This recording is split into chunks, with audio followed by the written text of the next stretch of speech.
The only way you're gonna be beautiful is not by my brushes and the paint that's in my box. That's fake. It's a facade, and makeup is overrated. You know what makes you beautiful?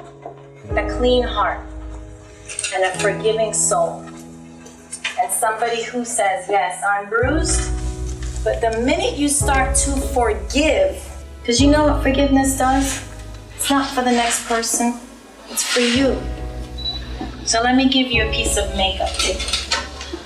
Forgiveness is the most beautiful concealer, blush, lipstick you will ever wear. Because that's what makes you beautiful. Your beauty then comes from within outward. So how dare we not forgive somebody? How dare us? I don't need to hope because I already know how much you all have already in the few minutes I've been here, how much you have given to me. Because you see, I come here selfishly. I come here to get. I come here to get your spirit. I come here to get your strength. I come here to get your stories so that I can say my prayers. I come here because I have a son who on Thanksgiving Day celebrated 28 years clean. And when we don't forgive and we harden ourselves, guess who we hurt the most? Ourselves. And then that wall begins to thicken and thicken and thicken, and before you know it, you're looking at all kinds of counters and corners and Walgreens, looking for some makeup remover and concealer to try to hide the pain, but you can't. It's called bearing the truth. Truth is, we're all gonna go through challenges, ladies. We're all gonna have a journey that we're gonna be on, and our roads are all gonna be different. I love you all, and that's the primer I wanted to put on your faces today. I come here because you keep me going on the days when this frame, which has been around many years, I want to share with you how many, when it feels as though it can't go anymore. Communication doesn't happen until you've received a message, you have absorbed it, and you have delivered it.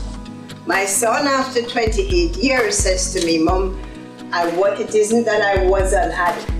I am a recovering addict. I am still an addict. It's still one day at a time. The communication of this is important to me because when I was practicing tough love with my son, I had nothing to go on. I had no example. I had no case point to study from. And then I would say to him, just try now, son. It must be just a bad habit.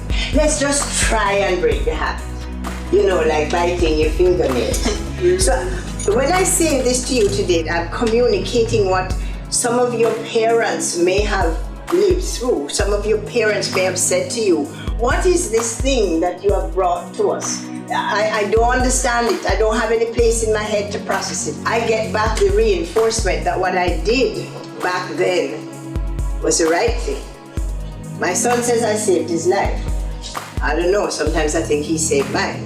The fact is that when I leave you, maybe each one of you who has a parent, if you're even in some way distant or disconnected, will find it in you to call and say, hey mom, hey dad, a lady was here today and she spoke about what she went through.